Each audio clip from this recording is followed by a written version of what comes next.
Começar a entender o interior do tórax humano é de verdade como tentar mapear uma metrópole 3D incrivelmente complexa. Nessa explicação visual, a gente vai destrinchar exatamente como as coisas se encaixam lá dentro.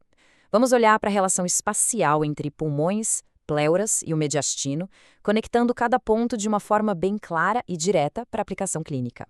Bom, vamos mergulhar de cabeça nessa arquitetura fascinante. Para começar a ter uma visão geral, é legal pensar no tórax como uma instalação de altíssima tecnologia projetada para dividir as coisas de forma muito precisa. Basicamente, a gente tem três grandes compartimentos. Existem duas grandes regiões laterais, que são as regiões pleuropulmonares, e uma região central, o mediastino. É uma topografia simplesmente brilhante, porque mantém sistemas vitais funcionando em espaços totalmente dedicados e bem protegidos. Então, o nosso roteiro de hoje vai seguir uma ordem bem lógica.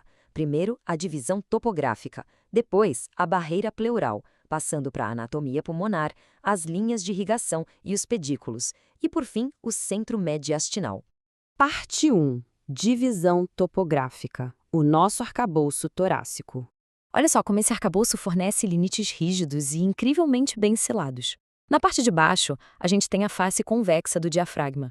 Fechando tudo ao redor, na frente, atrás e dos lados, temos as costelas e os espaços intercostais. Tudo isso cuidadosamente forrado pela face endotorácica. E no meio, medialmente, os órgãos do mediastino fecham o espaço. Eles funcionam como uma via de passagem exclusiva para os pedículos pulmonares.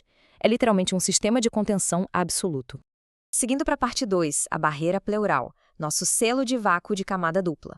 Sabe aquele plástico bolha super resistente que protege algo frágil? A pleura é basicamente a embalagem protetora vital dos nossos pulmões. Ela é uma membrana serosa com duas camadas, uma externa, parietal, e uma interna, visceral. E aqui está o pulo do gato. O espaço entre essas duas camadas é o que chamamos de cavidade virtual. Ou seja, no dia a dia, numa pessoa saudável, não existe espaço real ali. Funciona como um selo de vácuo perfeito. As folhas apenas deslizam suavemente para o pulmão expandir. E esse espaço só vira um espaço de verdade se entrar ar ou líquido por causa de algum problema médico. E onde a pleura parietal faz uma curva e muda de direção, ela forma uns recantos estratégicos. A gente chama isso de recessos pleurais, ou, popularmente, fundos de saco. A gente tem os recessos costomediastinais anterior e posterior, o frênico mediastinal e o mais baixo de todos, o costodiafragmático inferior. Por que isso importa? Porque esses sacos cegos são os pontos mais baixos da cavidade. Então, pela gravidade, é exatamente aí que os fluidos vão se acumular num cenário de derrame pleural, por exemplo. Agora, a forma como essas duas camadas pleurais se conectam é um detalhe anatômico muito bacana. A folha visceral, que está ali grudadinha no pulmão, não acaba do nada. Quando ela chega no hilo pulmonar, lá na face do mediastino, ela faz uma dobra, se reflete sobre os elementos do pedículo pulmonar e vira a camada parietal, que é a que vai revestir a parede do tórax. E essa dobra inferior forma uma estrutura bem específica, o ligamento triangular da pleura. Muito bem. Parte 3. Anatomia pulmonar. Vamos mapear os pulmões. Tirando essa capa de pleura, a gente chega nos órgãos onde a hematose acontece de fato. Eles ficam nas cavidades laterais e os ápices deles chegam a subir até lá na fossa supraclavicular. Mas o mais curioso é que eles são super assimétricos. O pulmão direito é bem mais volumoso, tem 3 lobos divididos por 2 fissuras. Já o esquerdo é menorzinho e tem só 2 lobos, com uma fissura só. E faz todo sentido, né? Essa diferença de design existe simplesmente porque o coração exige seu próprio espaço VIP ali no lado esquerdo do peito. Só que por dentro, a divisão passa longe de terminar nos lobos.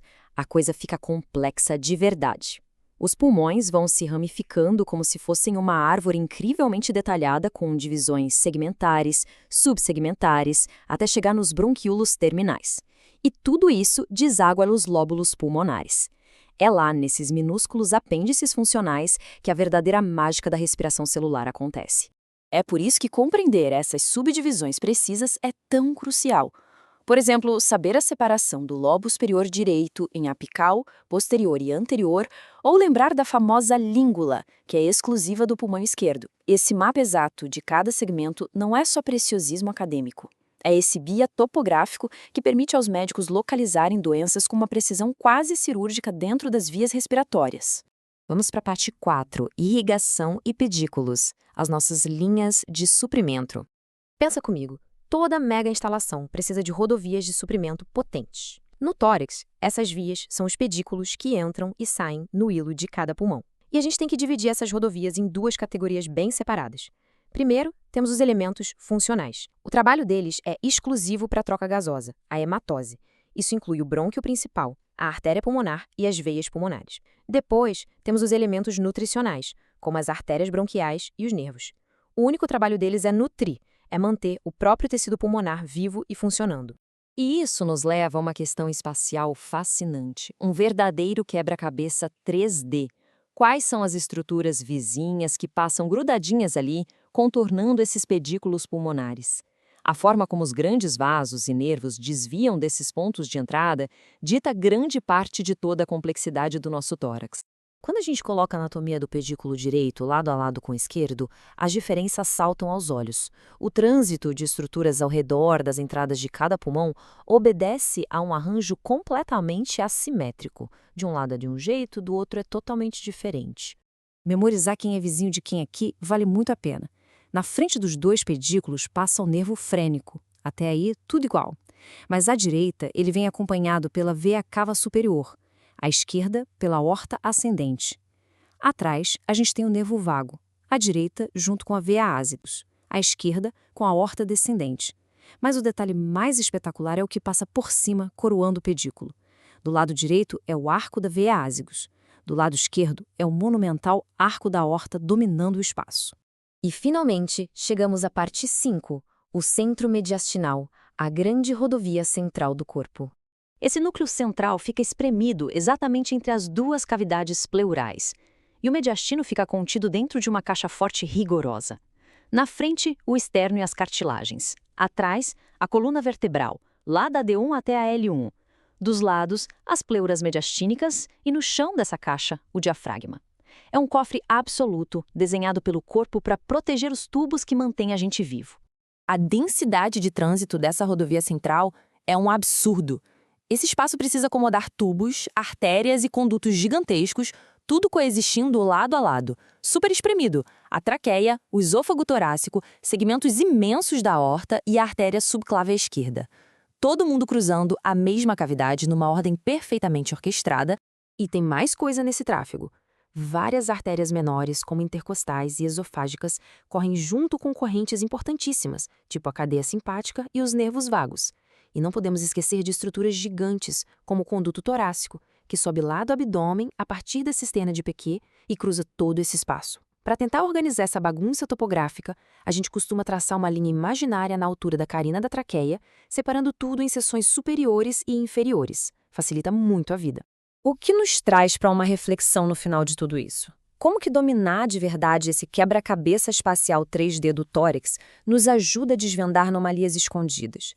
Porque olha só, entender exatamente onde uma artéria cruza um brônquio, ou a exata profundidade daquele recesso da pleura, não é só uma curiosidade acadêmica.